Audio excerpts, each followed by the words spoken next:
Welcome to another week of the 1111 Club. As you can see, I'm back in nature. I love it out here. It has snowed, but it's a beautiful sunny morning, and I can feel there's an energy to today.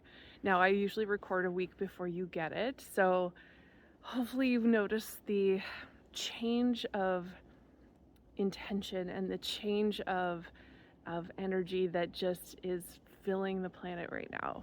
Oh, it feels so good. And maybe because I'm just coming off of that week where I felt kind of low. So we're back. Yay. And today we're going to talk about the 5 major paths of abundance. I know sometimes, especially around Christmas, you get this scarcity or, geez, do I have enough? And I know I'm speaking to some entrepreneurs here. I know I'm speaking to people maybe on a more fixed income. And I just want to remind you, this is probably not something you don't already know, but maybe remind you that there is more than just money as part of the pathways of abundance. Now, before we get started, I want to do a little somatic exercise to just release anything you've picked up today. Stress, tension. So if you can indulge me, I would love if you just tensed everything in your body for a couple seconds. Yes, including your butt.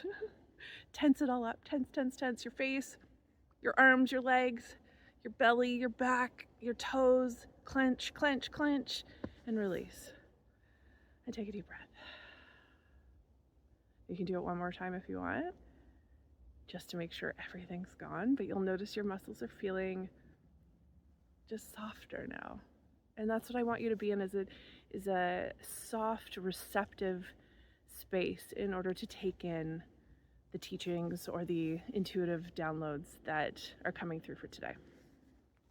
So the 5 pathways of abundance, there's actually so many more, but there's 5 major ones that I want to talk about because, well, I'll get into it, but we tend to block ourselves from everything that's not money. And yet we could be, when we're in that flow and the path of least resistance, we can call in abundance in multiple ways. So I'm going to define abundance as simply the ability to do what you want to do when you want to do it. That's, the foundation of it. So whether that's pay for something you really need to pay for, or go on a trip, or whatever it is, it's the ability to do what you need to do when you need to do it. And abundance isn't really limited to what we've been taught. I think our society focuses heavily on one form of abundance when there's so many other ones that can kind of fill in the gaps if there isn't the money flowing in like you want it to. So, little story. I was living in Waterloo. I was practicing naturopathic medicine out of my house. I had a little clinic in my house, and I owned the house, but I was very house poor, and I would just scrape by. So scarcity and lack have been a part of my existence for a very long time. And there was a couple months where I chose to pay the hydro bill instead of get groceries. And I'm neither proud of that, like there is shame attached to that, but it doesn't define me. And you know what actually happened when it came to that, where the money just was not flowing in, is that miracles would happen. Someone would offer to take me out for dinner. Parents would offer support, or family. One extra patient would book in, and suddenly the mortgage was covered. And even with that, I found it hard to trust that the universe had my back, but it was always true. Always, always true. So I want to remind you of that. Know that if things aren't flowing like you want them to flow, it's temporary. It's always temporary. And we can we can do something about it by recognizing and noticing what is working. So the first, like I said, there's 5 major pathways of abundance that I want to talk about today. I have notes. I will refer to the notes. So money, obviously this is the major one. And there is so much focus here. It is simply an agreed upon method, like artifact that we exchange and we give value to. And the value tends to fluctuate based on kind of the emotions of the people using it, which, well, it's not really stable, but c'est la vie. This is what we've created. Now, by creating all of our abundance based on money alone, and focusing so heavily on this, it kind of closes those doors or those pathways of the rest of the abundance, because we're just putting too great of an insistence that it has to be money. It's almost a forceful thing. And we give it too much power almost. So before we start blocking the rest of the flow, I want to talk about the rest and maybe expand our awareness a little bit more. So the second pathway of abundance is trade, exchange of energy, exchange of services or goods. And I mean, this one could be even older than money, but it's something that I often do with clients, but I don't always think of it as my first go-to, because obviously we still need money to live. But it gives you what you need when you need it. So it is a form of abundance. The third form is gifts. And this feels obvious. Of course, giving freely to support someone in order for them to do what they need to do. Yeah, of course, that's a form of abundance. But where we get stuck on this or hung up is receiving. We're often not great at just receiving with gratitude, and yet not receiving or saying, oh, you shouldn't have, or feeling guilty or feeling like you need to reciprocate right away blocks that energy and prevents that person then from receiving the gift of feeling like they've given something to you. Allowing someone to give to you is a form of giving to them as well, because they feel the gift of giving. Does that make sense? So don't block it. We're going into Christmas, we're going into the season of giving.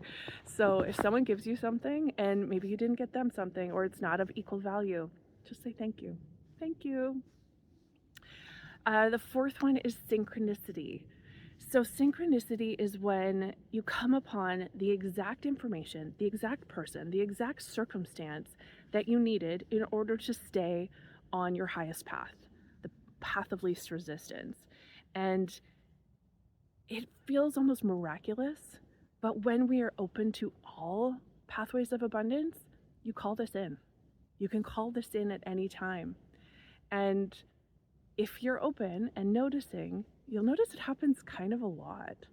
So I want to remind you of that. And then the fifth one is imagination or divine inspiration. So you've had this when you all of a sudden get the exact idea that's going to elevate your world a little bit, or you get that, I never thought of doing it that way, but that's so cool. I needed to see that video, or I needed to have that idea. Or the 11:11 Club actually came. I was jumping in the shower and suddenly, boom, boom, boom, the Intuitive Upgrade Challenge, the 11:11 Club, and something I haven't even talked about yet, the Expansive Soul, downloaded into my brain within a matter of seconds. And I had a shower and I'm like, don't forget this. And within 2 weeks, I was running with it. I was like, this needs to happen. I can't just sit on this. This has to, and this is going to change everything, not only for me, but for clients. So be open to that divine inspiration and not so busy that you miss it. Okay? Don't close down any of these pathways by putting emphasis on just money. The path of least resistance and acting on your passions will actually open up those flows of abundance and kind of work in tandem in order to bring in what you need at any given time. Okay.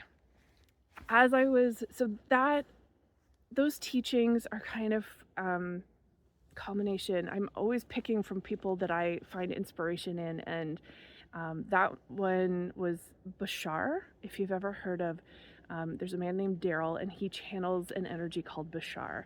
I don't know much beyond that, but I've caught a couple of his videos, and he speaks in a very bizarro way, but a lot of what he says is amazing. But then I wanted to get my guides, my spirit guides, take on this, and this is what they said. You can't call in an abundant life while looking at what you don't have. Recognizing the abundant leaves on trees, or in this case, pine needles on the pine trees, the flakes of snow, or the drops of water in a lake, nature is inherently abundant. We just don't see it as such because humans are part of nature and their birthright is abundance, but we don't notice all of the trees in the forest, all of the flakes of snow. We just see it as normal. When you believe this, nothing will stop you from calling in what is in your highest. Notice we said not what you want. And I've never said what you want in this, because often what you want and what is in your highest aren't a vibrational match, but we always provide what is necessary to step into your highest path. Can you trust that? Can you trust that you're always being provided for, even if it feels uncomfortable? Like that last week when I think all of you knew I had shingles and I felt disconnected from source, and I was like, what is happening? Have I lost my abilities? And obviously that wasn't the case. But I had to trust that this is all supposed to happen. It's all for the greater good of myself and everyone I work with. And I'm already feeling that this week is so different, and the shingles are healing. I'm feeling good. I have energy. I'm not yelling as much as at my kid, and I'm just gonna run with it. So I want to challenge you going forward this week to notice. Notice where life is already abundant. Notice where you could be a source of abundance for someone else, whether you give a gift or do a trade or buy from local shops that you know are doing that happy dance because they've just paid for skates that year or something. And then ask that whatever gets spent, money, energy, time, comes back to you tenfold. I want to challenge you on that one. Whatever I spend comes back to me tenfold, and watch how your awareness expands. This was good. Thank you so much for being here.